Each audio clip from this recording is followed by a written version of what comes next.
ঈশ্বর নোয়াকে দিয়ে এক অদ্ভুত কাজ করাতে চেয়েছিলেন। তিনি তাকে একটা বিশাল জাহাজ নির্মাণ করতে বলেছিলেন।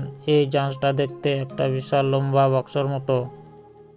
ভিডিওটি ভালো লাগলে লাইক, শেয়ার, কমেন্ট এবং সাবস্ক্রাইব করতে ভুলবেন না। ভিডিওটি না টেনে শেষ পর্যন্ত দেখুন। চলো তাহলে শুরু করি। নোহের স্ত্রী ও 3 ছেলে ছিল। তার ছেলেদের নাম সেম, হাম ও জেব, আর প্রত্যেক ছেলের স্ত্রী ছিল। তাই নোহের পরিবারে মোট সদস্য সংখ্যা ছিল 8 জন। ঈশ্বর নোয়াকে দিয়ে এক অদ্ভুত কাজ করাতে চেয়েছিলেন। তিনি তাকে একটা বিশাল জাহাজ নির্মাণ করতে বলেছিলেন। এই জাহাজটা দেখতে একটা বিশাল লম্বা বাক্সর মতো। ঈশ্বর বলেছিলেন এটাকে 3 তলায় সমান উঁচু করে তৈরি করবে এবং এর মধ্যে অনেক কামরা তৈরি করবে। এই কামরাগুলো নোহে ও তার পরিবার এবং পশু পাখিদের থাকার জন্য আর সকলের প্রয়োজনীয় খাদ্য রাখার জন্য ব্যবহার করা হবে। এই ছাড়া ঈশ্বর নোয়াকে সেই জাহাজটা এমন কিছু করতে বলেছিলেন যাতে এর মধ্যে জল ঢুকতে না পারে। ঈশ্বর বলেছিলেন, আমি এক মহাপ্রলম্ব আনতে যাচ্ছি এবং পুরো জগৎকে ধ্বংস করতে যাচ্ছি। যারা এই জাহাজের মধ্যে থাকবে না তারা সকলে মারা যাবে। নোহ ও তার ছেলেরা জিহ্বার বাধ্য হয়েছিল এবং নির্মাণ কাজ শুরু করেছিল, কিন্তু অন্য লোকেরা কেবল হাসি ঠাট্টা করেছিল।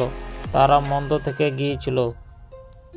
নোহ যখন তাদের ঈশ্বর যা করতে যাচ্ছেন সে বিষয়ে বলেছিলেন, তখন কেউ তার কথা বিশ্বাস করেনি। সে জাহাজটা নির্মাণ করতে অনেক সময় লেগেছিল কারণ সেটা অতি বিশাল ছিল। অবশেষে অনেক বছর পর সেটা নির্মাণ কাজ শেষ হয়েছিল। তখন ঈশ্বর নোহকে সেই জাহাজের মধ্যে বিভিন্ন পশু পাখি নিয়ে আসতে বলেছিলেন। ঈশ্বর কিছু ধরনের পশু এক জোড়া করে, অর্থাৎ একটা পুরুষ ও একটা স্ত্রী আনতে বলেছিলেন। কিন্তু ঈশ্বর নোহকে অন্য কিছু পশু 7টা করে আনতে বলেছিলেন। এই ছাড়াও ঈশ্বর নোহকে সমস্ত ধরনের পক্ষীও নিয়ে আসতে বলেছিলেন। নোহ ঠিক সেইভাবে করেছিল যেভাবে ঈশ্বর বলেছিলেন।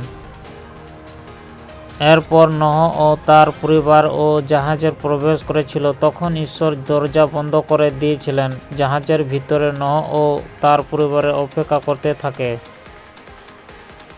একটু কল্পনা করো, সেখানে জাহাজের ভিতরে তুমিও তাদের সঙ্গে অপেক্ষা করছো। ঈশ্বর যেমনটা বলছেন সেরকম এক জল প্রলম্ব কি সত্যি হবে?